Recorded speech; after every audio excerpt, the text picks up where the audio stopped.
Iran yarusha makombora ya kwanza Israel kufuatia uteuzi wa kiongozi mkuu mpya Ayatollah Sayyid. Wapiganaji wa kundi la Hezbollah wanapambana na vikosi vya Israel mashariki mwa Lebanon. Na maelfu ya raia wa Sudan Kusini waukimbia mji wa Akobo unaoshikiliwa na upinzani mashariki mwa nchi. Habari kamili. Tehran. Iran imerusha makombora yake ya kwanza kuelekea Israel leo Jumatatu baada ya kuteuliwa kwa kiongozi mpya mkuu wa Jamhuri ya Kiislamu Ayatollah Sayyid Mojtaba Khamenei. Kituo cha utangazaji cha serikali kimesema kwenye channel yake ya Telegram kwamba Iran imevurumisha wimbi la kwanza la makombora chini ya Ayatollah Mojtaba Khamenei kuelekea maeneo yaliyokaliwa. Imechapisha picha ya kombora lenye kauli mbiu kwa amri yako Sayyid Mojtaba, marejeleo ya kidini ya madhehebu ya Kishia.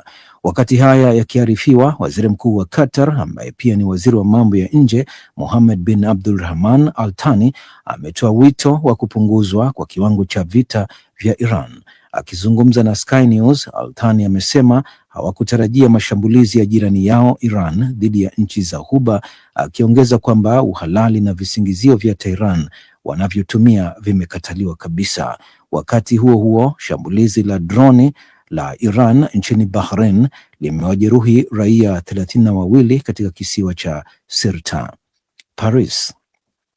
Rais wa Ufaransa Emmanuel Macron ataitembelea Cyprus leo Jumatatu, huku Ufaransa ikituma meli za kivita kwenda katika bahari ya Mediterania kufuatia shambulizi la ndege zisizo na rubani kwenye kisiwa hicho mwanachama wa Umoja wa Ulaya siku chache zilizopita.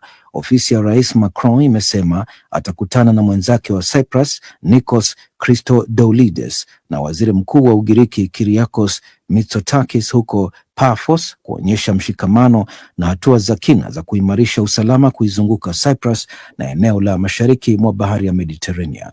Ikulu ya Elysee ilisema hapo jana kwamba ziara hiyo itafanyika huku vita vya Marekani na Israel dhidi ya Iran vikiingia wiki yake ya pili na kuathiri sehemu kubwa ya Mashariki ya Kati. Beirut. Kundi la Hezbollah leo Jumatatu limesema lilikuwa likipambana na wanajeshi wa Israel waliotua mashariki mwa Lebanon kwa helikopta kuvuka mpaka wa Syria, huku kukiwa na vita vipya kati ya Israel na kundi hilo la wanamgambo linaloungwa mkono na Iran. Katika taarifa, kundi la Hezbollah lilisema liligundua kuingia kwa takriban helikopta 15 za adui wa Israel kutoka upande wa Syria wa mpaka mashariki mwa Lebanon.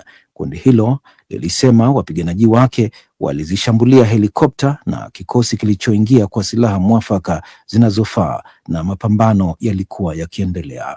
Unaendelea kusikiliza taarifa hii ya habari za ulimwengu kutoka DW Bonn. Stockholm.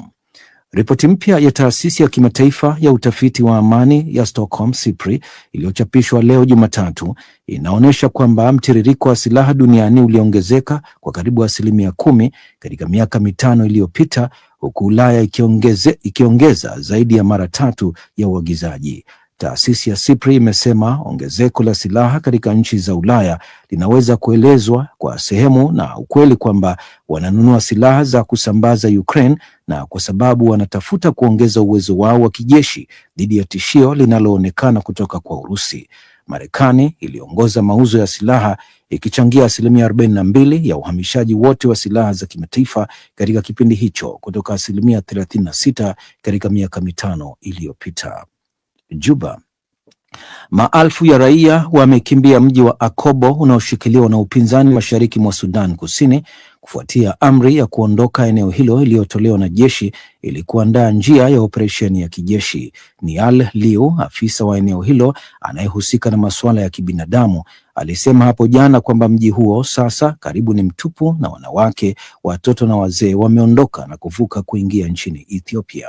Kuhama kutoka Akobo karibu na mpaka na Ethiopia kulianza Jumamosi usiku, ingawa muda wa mwisho uliowekwa na serikali wa kuhama ulitakiwa kufikia mwisho Jumatatu alasiri. Na hatimaye Stuttgart. Chama cha kijani nchini Ujerumani kimekishinda chama cha kiafidhina cha kansela Friedrich Merz cha Christian Democratic Union CDU katika uchaguzi muhimu wa jimbo la Baden-Württemberg uliofanyika jana Jumapili. Matokeo hayo yanaashiria pigo kwa kansela Merz kabla ya uchaguzi mwaka huu, huku kura za maoni zikionyesha kuimarika kwa chama cha mrengo wa kulia cha Alternative for Germany AfD. Karibu 32% ya wapiga kura walikichagua chama cha kijani kinachoongozwa na Seymour Ozdemir kulingana na kura za maoni baada ya vituo vya kura kufungwa. Mwisho wa habari za ulimwengu.